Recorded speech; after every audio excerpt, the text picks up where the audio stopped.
శ్రీ మహాగణాధిపతయ నమ. ఐం మహాసరస్వత్యే నమ. శ్రీ లలితాంబికాదేవ్యే నమ. ఉగాది పండుగ సందర్భముగా కొత్త సంవత్సరము ద్వాదశ రాసుల వాళ్లకు ఎలా ఉండబోతూ ఉన్నది, ఈ 12 రాసుల వాళ్లకు కూడా ఎటువంటి ఉపయోగాలు ఉన్నాయి, మేలు జరుగుతుంది.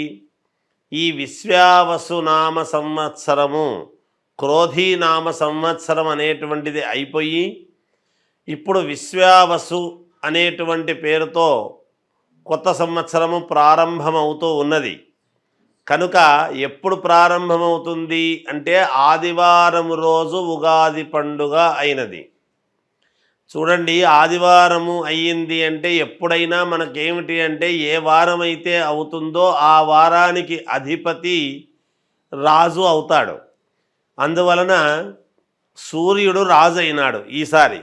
ఇక్కడ సూర్యుడు రాజైనాడు అని అనంగానే ప్రతి వాళ్ళ జీవితంలో కూడా రవి అంటే సూర్యుడు ఉన్నతమైనటువంటి స్థితిలో ఎవరెవరి జాతకాల్లో అయితే ఉంటాడో వాళ్లకు అద్భుతమైనటువంటి ప్రకాశాన్ని ఇస్తాడు, ఆరోగ్యాన్ని ఇస్తాడు.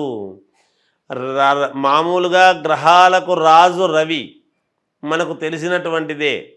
కానీ ఎవరెవరి జాతకాల్లో అయితే సూర్యుడు అనుకూలవంతముగా ఉంటాడో వాళ్లను ఒక ఉన్నతమైనటువంటి స్థితికి తీసుకువెళ్ళటం అనేటువంటిది జరుగుతుందిగాక. కాబట్టి ఇవి రాసులు అని చెప్పటం అనేటువంటిది సామాన్యముగా ప్రతిసారి చెప్పినట్టుగానే చెబుతాం. ఎవరు ఆందోళన చెందాల్సినటువంటి పనేమీ లేదు. నిజానికి అందరికీ అద్భుతముగానే ఉంటుంది. చిన్న చిన్న ఏవో దోషాలు అవి ఇవి ఉంటే కాస్త పరిహారాలు అనేటువంటివి సర్వ సామాన్యమైనటువంటి విషయమే కదా. అందువలన ఎవరెవరైతే వాళ్ళ లగ్నాన్ని బట్టి, ముందు లగ్నం అనేటువంటిది చాలా అవసరం. ఎప్పుడు కూడా ఏ లగ్నములో పుట్టాము, లగ్నానికి ద్వితీయంలో ఎటువంటి గ్రహాలు ఉన్నాయి, ఇవన్నీ కూడా చాలా చూసుకోవాల్సినటువంటి అవసరం ఏర్పడుతుంది. అందువలన ఈ విశ్వావసునామ సంవత్సరము కొత్త సంవత్సరము సందర్భముగా 12 రాసుల వాళ్లకు ఒక్కసారి ఎలా ఉంది ఏమిటి అనేటువంటి విషయాన్ని ఇప్పుడు మనం తెలుసుకోబోతూ ఉన్నాము. వృశ్చిక రాశి వారికి ఈ సంవత్సరము ఎలా ఉండబోతుంది అంటే కొంచెం మిశ్రమ ఫలితాలు గోచరిస్తూ ఉన్నాయి. చిన్న చిన్న ఇబ్బందులు ఉన్నప్పటికీ కొంత విజయము, కొంత ఇబ్బందులు అనేటువంటివి ఉంటాయి. ఆదాయము 2, వ్యయం 14, రాజపూజ్యత 5, అగౌరవము 2. గౌరవించేటువంటి వాళ్ళు 3 ఎక్కువగానే ఉంటారు. గౌరవానికి ఏమీ లోటు ఉండదు. అయితే మీకు ఉన్నదల్లా ఏమిటి ఈ రాశి వాళ్లకు అంటే జనాల్లో విపరీతమైనటువంటి నరదృష్టి, శత్రుత్వము మీ మీద. వీడు బాగుపడుతున్నాడే, వీడు యోగవంతముగా ఉన్నాడే, వీడు ఒక వెలుగుతున్నాడే అనేటువంటి భావనతో ఈర్ష్య, ద్వేషాలు అనేటువంటివి ఈ సంవత్సరం కొంచెం ఎక్కువ అవుతాయి మీకు. కనుక తగిన జాగ్రత్తలు తీసుకోవాల్సిన అవసరము ఉంటుంది. కుటుంబ సమస్యలు అనేటువంటివి కూడా ఒక్కసారిగా చుట్టుముట్టడం లాంటివి జరగవచ్చును అనేటువంటిది ఉన్నది. దేహ సమస్యలు ఉంటాయి, అధిగమించేదానికి అవకాశాలు ఉన్నాయి, ఏం లేదు దాని గురించి. గవర్నమెంట్లో ఉన్నటువంటి వాళ్లకు కొన్ని ఇబ్బందులు ఉంటాయి, కొంచెము అధిగమిస్తారు కూడా ఒకానొక సమయంలో. ఐఏఎస్ ఐపీఎస్ ఆఫీసర్లకు యోగము చాలా బాగుంది, అనుకూలవంతముగా ఉన్నది. డాక్టర్లకు కొంచెము మధ్యమముగా ఉంటున్నది. ఏదైనా ఆపరేషన్లు చేసేటప్పుడు కానీ చెందేటప్పుడు కానీ చిన్న చిన్న ఇబ్బందులకు గురయ్యేటువంటి అవకాశము, చిన్న అపవాదు మూటగట్టుకోవడము లాంటివి జరగవచ్చునేమో డాక్టర్లకు అనేటువంటిది తెలుస్తూ ఉన్నది. వ్యాపారము చేసుకునేటువంటి వాళ్లకు బాగుంది, యోగదాయకముగా ఉన్నది. అనేక రకాల వ్యాపారాలు చేసుకునేటువంటి వాళ్లకు విపరీతమైనటువంటి లాభాలు వస్తాయి అనడానికి లేదు, కానీ ఎంతో కొంతవరకు అయితే అనుకూలవంతముగానే ఉన్నది.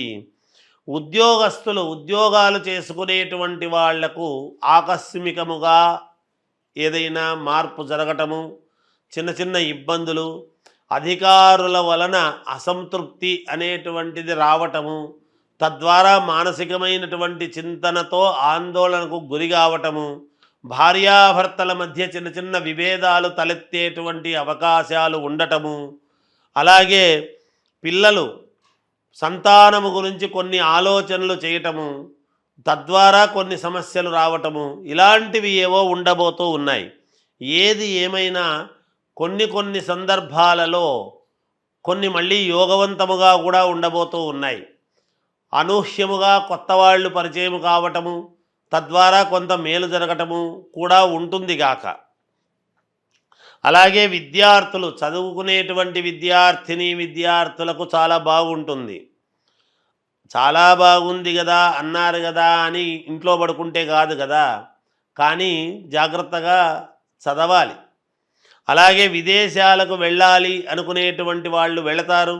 అక్కడ మంచి మంచి అవకాశాలు మీకు లభిస్తాయి, చేసుకోగలుగుతారు. సినిమా రంగంలో ఉండేటువంటి వాళ్లకు కొంచెము జాగ్రత్తలతో అడుగులు వేయండి, మేలు జరుగుతుంది. రాజకీయ రంగంలో ఉండేటువంటి వాళ్లకు విపరీతమైనటువంటి అధిక శ్రమ అనేటువంటిది పడాల్సిన పరిస్థితి ఉంటుంది. మేమేదో అనుకున్నాము, సునాయాసముగా ఇది అయిపోవాల్సినటువంటిది అయిపోలేదు అని అధిక శ్రమపడి చివరికి యోగము పొందేటువంటి అవకాశము ఉంటుంది గాక. ఎంత శ్రమ పడితే అంత యోగము మీకే ఉంటుంది గాక. ఇంకా మెరుగైనటువంటి ఫలితాలు సాధించుకోవాలి అంటే మీ వ్యక్తిగతమైనటువంటి జాతకాన్ని పరిశీలన చేసుకోండి. లగ్నము గనక మంచి లగ్నమై అనుకూలవంతమైనటువంటి గ్రహాలు ద్వితీయములోను, పంచమములోను, నవములోను, నవమ స్థానములోను, ఏకాదశములోను మంచి యోగవంతమైనటువంటి గ్రహాలు ఉన్నాయి అంటే మాత్రము నేను చెప్పిన వాటికంటే అన్ని అద్భుతముగా తిరగబడేటువంటి అవకాశము కూడా ఉండవచ్చునుగాక. 12 రాశుల వాళ్లకు కూడా, అంటే మేషము నుండి మీనరాశి వరకు కూడా మీ జాతకపరంగా ఏదైనా లోపాలు ఉంటే చేసుకునేది చేసుకుంటూ విశ్వావసునామ సంవత్సరములో మీరు ఎటువంటి పరిహారాలు చేసుకుంటే మేలు జరుగుతుంది అని గనక అనుకున్నాము అంటే, గోవుకు, అంటే ఆవులు ఉంటాయి, ఆవులో 33 కోట్ల దేవతలు ఉన్నారు అనేటువంటిది ప్రతీక అందరికీ తెలిసినటువంటి విషయమే.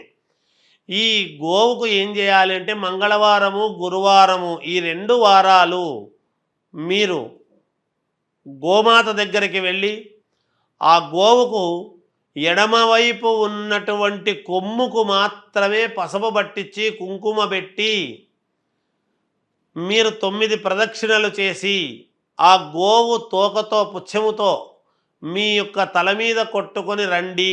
ఇలా ఒక 7 సార్లు చెయ్యండి. రోజు వారం పొడవునా కాదు, ఈ సంవత్సరము పొడవులో 7 సార్లు చేస్తే చాలు, ఈ సంవత్సరానికి అంతా కూడా కలిపి. లేదా ఈ ఉగాది పండుగ అయిన నెలలోనే 7 సార్లు చేసుకున్నారు అంటే కూడా సంవత్సరం అంతా పని చేస్తుంది. అది కూడా కాదా అంటే ఓ శ్రావణ మాసము, కార్తీక మాసము ఇలాంటి మంచి మంచి మాసాల్లో చేస్తాము 1-2 సార్లు అనుకొని అలా చేసుకున్న పుణ్యఫలమే. ఏది ఏమైనా ఈ సంవత్సరములో ఒక 7 సార్లు అయితే గోవును మీరు సందర్శించి 9 ప్రదక్షిణలు చేసి ఆ గోవు ఎడమ కొమ్ముకు, అంటే మనము నిలబడినటువంటి చోట కుడి చేత్తో ముట్టుకుంటే దానికి ఎడమదవుతుంది, అటువంటి ఎడమ కొమ్ముకు మాత్రము పసుపు పట్టించి కుంకుమ పెట్టి ఏదైనా తోటకూర లాంటిదో, పళ్ళో, లేదా ధాన్యం అంటే బియ్యము కాకుండా జొన్నలు కానీ ఇలాంటివి, లేదా అలసందలు కానీ ఇలాంటివి ఏవో ఉంటాయి కొంచెం, అలాంటివి ఏవి పెట్టినా పుణ్యప్రదమే అవుతుంది, మీకు మేలు జరుగుతుంది, చాలా వరకు పరిహారము జరుగుతుంది అని తెలియజేస్తూ జయోస్తు.